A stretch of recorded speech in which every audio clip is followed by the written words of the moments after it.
Aula 8, curva característica de bipolos. Dado um bipolo gerador ou um bipolo receptor, então aqui nós temos a representação genérica de um bipolo gerador, a corrente saindo pelo polo positivo. Aqui nós temos a representação genérica de um receptor, a corrente entrando pelo polo positivo. A relação matemática entre a corrente e a tensão é chamada de equação característica, isto é, U função do I, ou I função do U. Se essa relação for linear, temos o que a gente chama de bipolo linear. Exemplo, os resistores.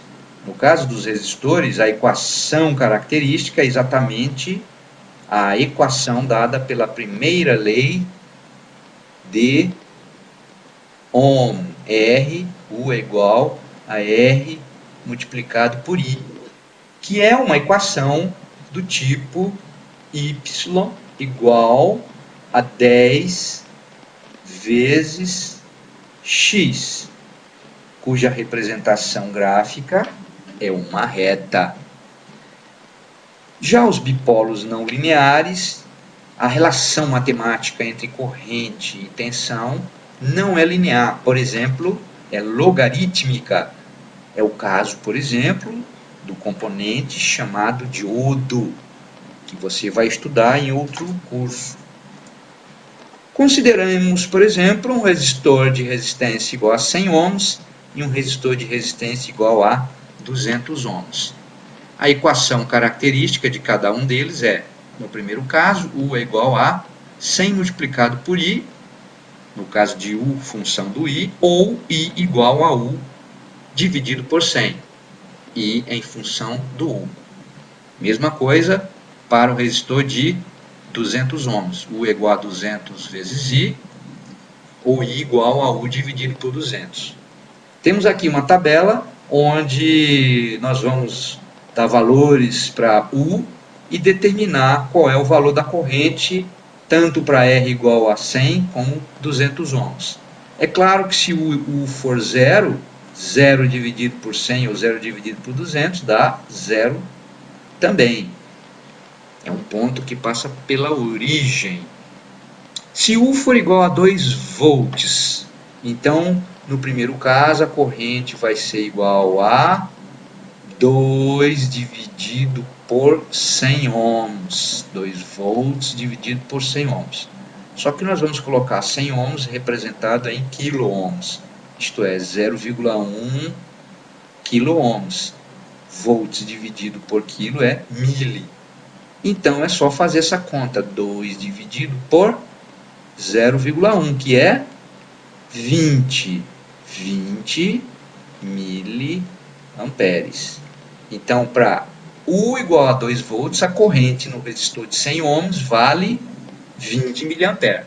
E no resistor de 200 ohms? Não precisamos nem fazer a conta, porque se a tensão é a mesma, mas a resistência é 2 vezes maior, a corrente vai ser 2 vezes menor, portanto 10 miliamperes.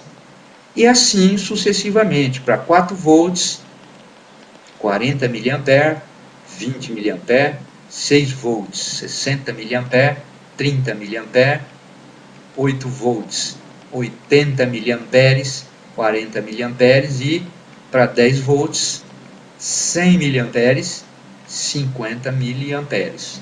A representação gráfica de U em função do I é chamada de curva característica. Nós vamos colocar no eixo vertical tensão e no eixo horizontal corrente.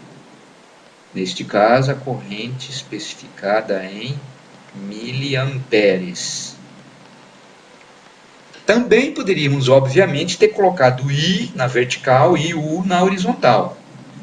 O gráfico seria similar, com outro entendimento, é claro. Então, vamos levantar o gráfico para R igual a 100 ohms. Como vimos, para U igual a 2 volts, a corrente resultante foi 20 miliamperes. Resulta então aqui um ponto no plano cartesiano. Para U igual a 4 volts, 40 miliamperes. 8 volts, 60 miliamperes. 6 volts, 60 miliamperes. 8 volts, 80 miliamperes. E 10 volts, 100 miliamperes. Se nós invertermos a tensão, a gente diz que a tensão é negativa. Então, para menos 2 volts, a corrente também vai inverter de sentido e vai valer menos 20 miliamperes e assim por diante.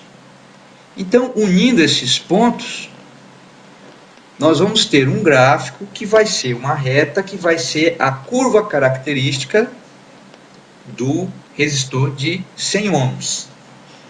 A curva do resistor de 100 ohms. A mesma coisa pode ser feita para o resistor de 200 ohms. Veja que, neste caso, para 2 volts a corrente é a metade, 10 miliamperes. 4 volts a corrente é 20 e assim por diante. Resultando então este gráfico. Aqui podemos ver melhor isto. No caso do resistor de 100 ohms, esse é o gráfico, e de 200 ohms, digo, né? E de 100 ohms, este é o gráfico. Quer dizer, quanto maior for a resistência, maior vai ser o ângulo formado entre a reta e o eixo horizontal. Por exemplo, se a resistência for infinita,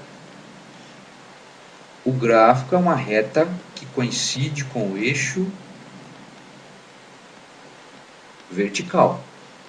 Nesse caso, o ângulo é 90 graus. Isto é, qualquer que seja a tensão, 4 volts, 6 volts, 8 volts, etc., qual é o valor da corrente resultante? Zero. Quer dizer, resistência infinita significa, né, que não tem caminho para os elétrons passarem. Por outro lado, então isso aqui é a curva para R igual a infinito. Esse é o símbolo de infinito, é o 8 deitado. Por outro lado, se a resistência for zero, a curva característica é uma reta que coincide com o eixo horizontal. O que significa isso? Que nós vamos ter uma corrente que é infinitamente alta, qualquer que seja a tensão. É lógico que R igual a zero e R igual a infinito são situações ideais. Não existe resistência zero nem resistência infinita. O que acontece é que muitas vezes a resistência é tão baixa que não conseguimos medir, ou a resistência é tão alta que não conseguimos medir. Mas não existe na prática esses dois valores, são valores matemáticos. Por fim, temos aqui a representação da curva característica de um bipolo não linear, no caso de um diodo. Este gráfico, esta curva, é chamada de exponencial. Tá? Você vai estudar, obviamente, o comportamento deste componente em outro curso. Bem, por agora, basta. Até a próxima aula.